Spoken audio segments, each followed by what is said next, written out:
नमस्कार शेतकरी मित्रांनो, आपल्याजवळ साहेब आलेले आहेत. आपल्या CSC सेंटरवर आले होते साहेब माहिती देण्यासाठी. पोकरा अंतर्गत जी योजना आहेत त्या सर्वांची माहिती देण्यासाठी शेतकऱ्यांपर्यंत माहिती पोहोचली पाहिजे हा साहेबांचा उद्देश आहे.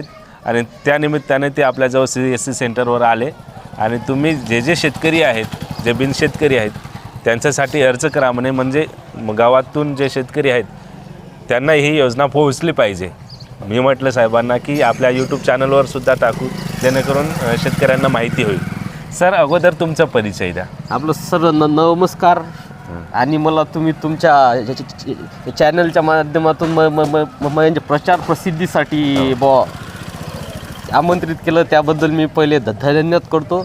माझा परिचय, मी यांना पोकरा अंतर्गत म्हणजे समूह सहाय्यक. माझं नाव आहे म्हणजे शुभम म्हात्रे. राहणार मी म्हणजे मानोरा. माझे 10 गावं हे पोकरा अंतर्गत आपल्या डिग्रस तालुक्यातील 28 गावाची साहेब या पोकरा अंतर्गत गावात म्हणजे या पोकरा अंतर्गत निवड झालेली आहे. 28 गावाची एका डिग्रस तालुक्यात. या डिग्रस तालुक्यात तसे महाराष्ट्रातले म्हणजे 4000च्या वरतं गाव या योजनेत आहे. महाराष्ट्रात? हो, महाराष्ट्रात टोटल हे. त्या माध्यमातून मी म्हणजे शेतकऱ्यांना आणि ज्यांच्याजवळ शेती नाही आणि जे म्हणजे महिला बचत गट आहे आणि किंवा शेतकरी बचत गट आहे त्यांच्यासाठी या पोकरा ही कोणची अशी म्हणजे साधी योजना नाही. हे म्हणजे पोकरा म्हणजे प्रकल्प आहे. हे प्रकल्पाचा कालावधी साहेब म्हणजे 6 वर्षाचा आहे. 6 वर्षाचा? अच्छा. हो. आता सध्या तरी म्हणजे शेतकऱ्यांसाठी यांना सध्या शासनानं फक्त म्हणजे 15 योजना म्हणजे सध्या चालू केलेल्या आहे. अच्छा, 15 योजना चालू केल्या? हो हो साहेब. अच्छा. आणि 15 योजना त्यामध्ये म्हणजे सगळ्यात पहिले सूक्ष्म सिंचन, जसं म्हणजे स्प्रिंकलर आणि ड्रीप. ते स्प्रिंकलर ड्रीप सर म्हणजे 75% सबसिडी शेतकऱ्यांना म्हणजे स्प्रिंकलर ड्रीपमध्ये 75% सबसिडी. आणि म्हणजे कास्ट असं SC ST तर त्यांच्यासाठी म्हणजे 90% सबसिडी. SC ST साठी 90%. अल्पभूधारक शेतकरी असन तर त्यांना 80% सबसिडी. अल्पभूधारक म्हणजे 3 एकरच्या की 2.5 एकर? नाही. अल्पभूधारक म्हणजे 5 एकरच्या आतला शेतकरी म्हणजे त्यांना. तसं आहे. आणि या पोकरा योजनेत म्हणजे सध्या 15 योजना, पण सर म्हणजे आपण या योजनेत म्हणजे 5 हेक्टरपर्यंत शेतकरी म्हणजे सामावून घेऊ शकतो. म्हणजे 5 हेक्टरपर्यंत शेतकऱ्याला अर्ज करायची मर्यादा आहे. 5 एकरच्या वरी जर असेल तर 5 हेक्टर 12.5 एकर पर्यंत. 5 हेक्टर. अच्छा, धन्यवाद.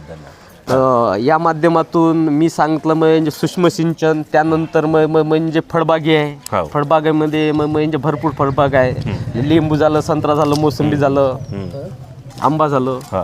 त्यानंतर म्हणजे पेरू झालं, सीताफळ झालं. तशा भरपूर योजना आहे.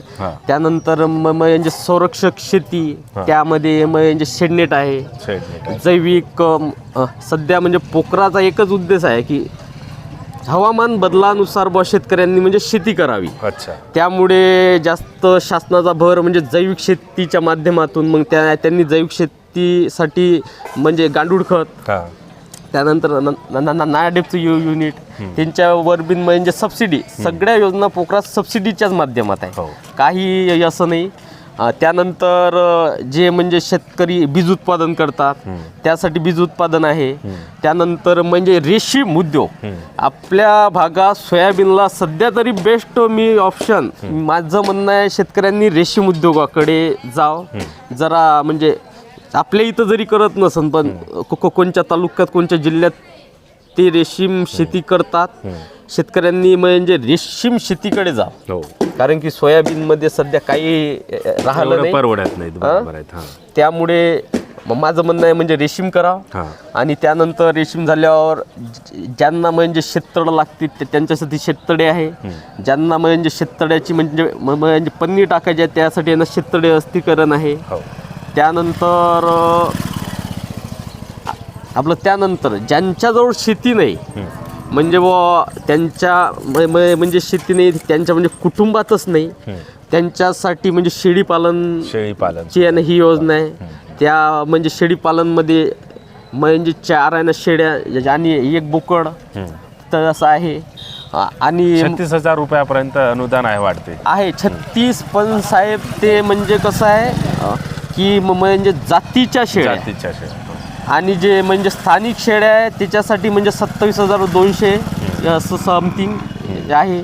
ते त्या माध्यमातून म्हणजे महिला बचत गट, शेतकरी बचत गट त्यांच्यासाठी योजना आहे. आपल्या प्रकल्पात अशा योजना सध्या तरी चालू आहे. बाकीच्या योजना चालू व्हायच्या आहे. जशी जशी माहिती मिळेल तसं तसं मी सांगू.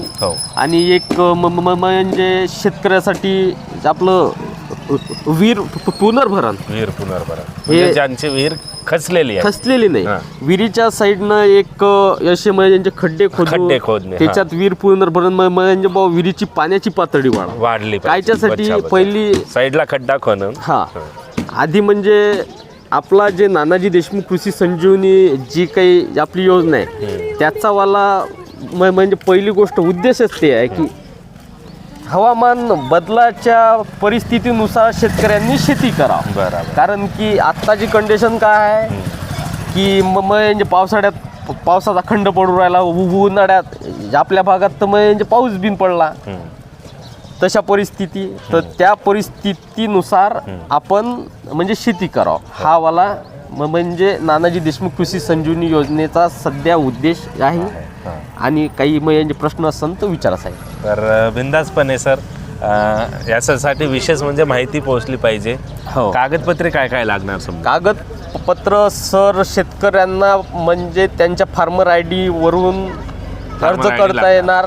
तर माझं म्हणणं आहे की सर्व शेतकऱ्यांनी महाविस्तार ॲप वापरून त्यामध्ये माहिती दिलेली आहे. त्यामध्ये माहिती दिलेली आहे तुम्हाला म्हणजे डॉक्युमेंट कोणते लागणार, काय लागणार, कसे लागणार. तर यानं तुम्ही महाविस्तार ॲपचा वापर करून महाविस्तार ॲपमध्ये तुमचा फार्मर ID टाकला. फार्मर ID त्याच्या खाली एक तुम्हाला म्हणजे ऑप्शन दिसणार DBT म्हणून. त्याच्यातून तुम्ही जाऊन अर्ज करू शकता. त्याच्यात म्हणजे डॉक्युमेंट पण तुम्हाला दिलेले आहे शेतकऱ्यासाठी फार्मर ID. आणि जर म्हणजे सामायिक शेती असली तर त्यांना म्हणजे संमतीपत्र कास्टमधून असं SC ST त्यांना म्हणजे कास्ट सर्टिफिकेट. तर अशा प्रकारचे डॉक्युमेंट लागेल. तर अजूनही तुमचे काही साहेबांचं मुलाखत घेण्याचं म्हणजे तुमच्यापर्यंत माहिती पोहोचली पाहिजे हे आपण प्रयत्न केला आहे. अजूनही तुमचे काही समस्या असेल, तुमचे काही प्रश्न असेल तर कमेंट बॉक्समध्ये लिहा. अजूनही आपण साहेबांची मुलाखत घेऊ. दर 3-4 दिवसातून साहेब येत राहतात. आणि तुमची समस्या काही असेल, अजून काही माहिती पाहिजे असेल तर सर तुम्ही माहिती अजून मुलाखत देणार, त्याबद्दल मुलाखत देणार भाऊ साहेब. त्याबद्दल निश्चिंत राहा. तुमची काही समस्या असेल आणि शेतकऱ्यांनी या योजनेचा पुरेपूर फायदा घेतला पाहिजे, नाही का सर? हो. नानाजी देशमुख कृषी संजीवनी योजना काय? हा नानाजी म्हणजे खूप मेहनतीनं आपलं गाव समाविष्ट होतो यात पोखरामध्ये. आणि पोखरामध्ये इझिली होते हे कामं. समजा सगळ्या पोखरामधील जेवढ्या काही योजना आहे ऑनलाईन पद्धतीवर आहे. म्हणजे कोणताही शेतकरी ते त्या म्हणजे पोखराच्या पोर्टल जे आमचं महापोखरा पोर्टल आहे, ऑफिशियल वेबसाईट आहे, ते जाऊन तुम्ही चेक करू शकता. तुम्हाला सगळी माहिती त्यावर आहे ना मिळून जाईल. GR म्हणजे जे शासनाचे शासन निर्णय आहे त्याच्यापासून सगळी माहिती आहे ना त्या पोर्टलला. आणि असं समजू नये की शासन होणार नाहीत किंवा होणार असं काही समजू नये. कारण यामध्ये होते अर्ज पास होते. पण जर आपण आधी लाभ त्या योजनेचा DBT किंवा दुसऱ्या योजनेतून घेतला असेल तरच त्या शेतकऱ्यांना प्रॉब्लेम येईल. बाकी काही नाही, पण अर्ज केलं पाहिजे. हो, माझं काय म्हणणं आहे की म्हणजे सर्व शेतकऱ्यांनी आणि शेती नसल्यानी 100% ते त्या नानाजी देशमुख कृषी संजीवनी योजनेमध्ये अर्ज करून लाभ घ्यावा. धन्यवाद. तर साहेबांचं मला आशा आहे की आपल्याला व्हिडिओ आवडला असेल. साहेबांचं मुलाखत घेण्याचा प्रयत्न केला आहे. तुमच्या विशेष म्हणजे शेतकऱ्यांपर्यंत ही माहिती पोहोचली पाहिजे. शेतकऱ्यांपर्यंत जे शेती नाही, शेती ज्यांच्याजवळ नाहीत, विद्वांनासुद्धा या योजनेत समाविष्ट आहेत. SC ST यांनासुद्धा जास्तीत जास्त लाभ आहेत. तर लाभ घेण्याचा प्रयत्न करा. तुमची काही समस्या असेल तर नक्की कॉमेंट बॉक्समध्ये लिहा. व्हिडिओला सबस्क्राईब करून ठेवा. कारण येणारी अजून मी माझ्या परीने मला जी माहिती असेल मी देण्याचा प्रयत्न करेन. साहेबांची सुद्धा मुलाखत घेईल, कारण या चॅनलवर आपण शेतीविषयी व्हिडिओ टाकत असतो. सर धन्यवाद तुम्ही माहिती दिल्याबद्दल. धन्यवाद साहेब.